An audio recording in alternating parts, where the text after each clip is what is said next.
ಧನಂಜಯ. ಈ ದಶನಾಮಗಳನ್ನು ತನ್ನ ಕರ್ತೃತ್ವದಿಂದ ಒಲಿಸಿಕೊಂಡಂತಹ ಆ ಅರ್ಜುನನನ್ನು ಎದುರಾಳಿಯಾಗಿ ಹೊಂದಿ ಕಪ್ಪಕಾವತಿಯ ಗೆಲುವನ್ನು ನಮನೆತ್ತರಕ್ಕೇರಿಸುವಂತಹ ಹೊಣೆಯನ್ನು ಹೊತ್ತಂತಹ ನನಗೆ ಅಪ್ಪ ಆಶೀರ್ವದಿಸಿದ್ದಾರೆ, ಅಮ್ಮ ಹರಸಿಗಳಿದ್ದಾರೆ.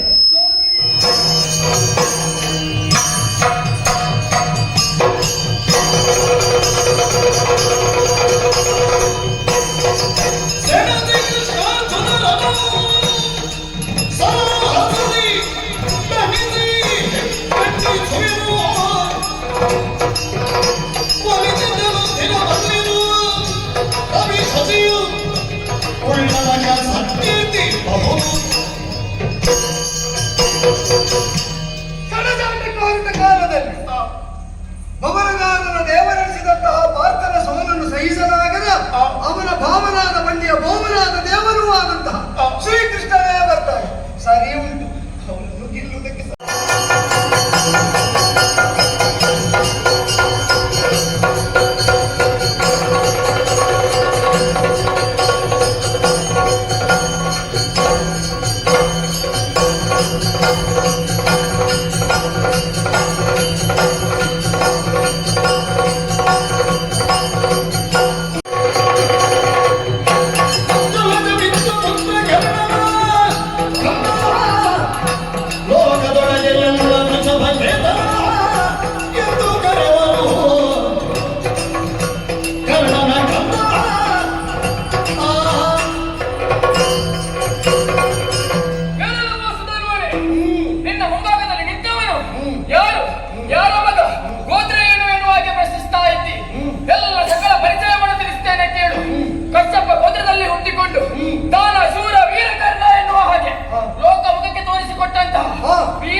ಮೂರು ಲೋಕದ ಗಂಡ ಅರ್ತಿವೀರ ಮಾರ್ತಾಂಡ ಪೂರ್ಣೇತ್ರನ ಪಿಂಡ ಪಾರ್ಥನಿದ್ದಾನೆ. ಅವನನ್ನು ಗೆಲ್ಲುತ್ತೇನೆ ಎನ್ನುವ ಹಾಗೆ ಭಯವನ್ನು ಕಟ್ಟುತ್ತೇನೆ, ಹೋರಾಡ್ತೇನೆ ಎನ್ನುವ ಹಾಗೆ ಮುಂದಾಗಿ ಬರ್ತಾ ಇದೆಯಲ್ಲ. ವಿಧಿಯನ್ನು ಯಾರು ತಪ್ಪಿಸುವುದಕ್ಕಾಗುವುದಿಲ್ಲ.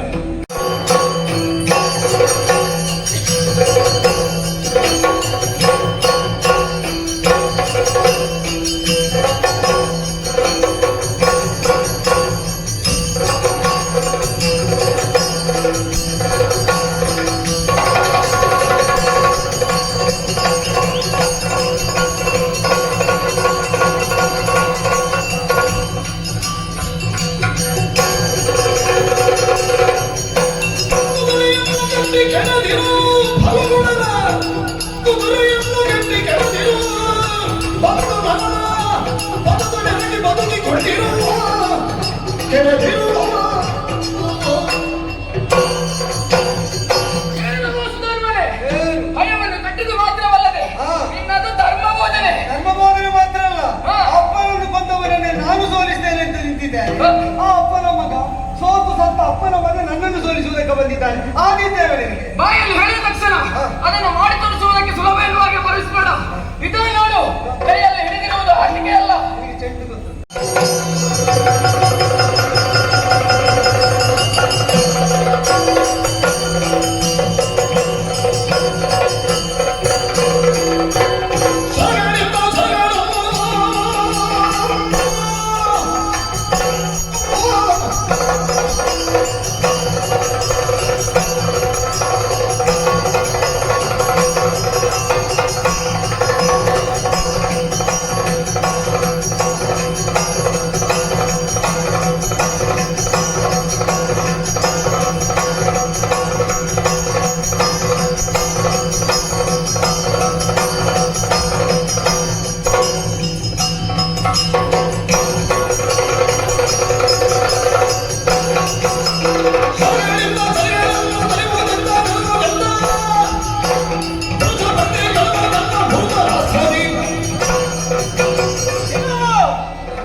ಬದುಕುವುದಕ್ಕೆ ಒಂದು ಆಸೆ ಇದೆ ಅಂತಾದ್ರೆ ಬಿಟ್ಟುಕೊಡು.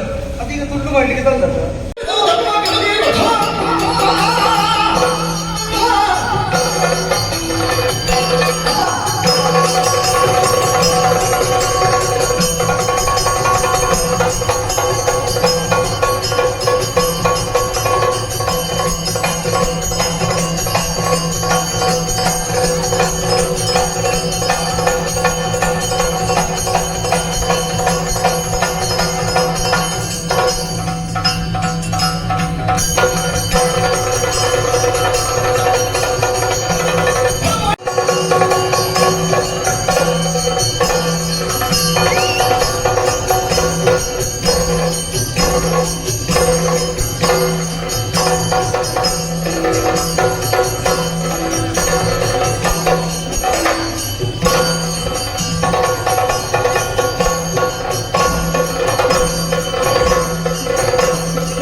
ಫಲವಂದಿಗಳು ಹೋರಾಟಗಳಲ್ಲಿ ಸೋಲನ್ನು ಸಾವನ್ನು ಒಪ್ಪುತ್ತಾ ಇದ್ದಾರೆ.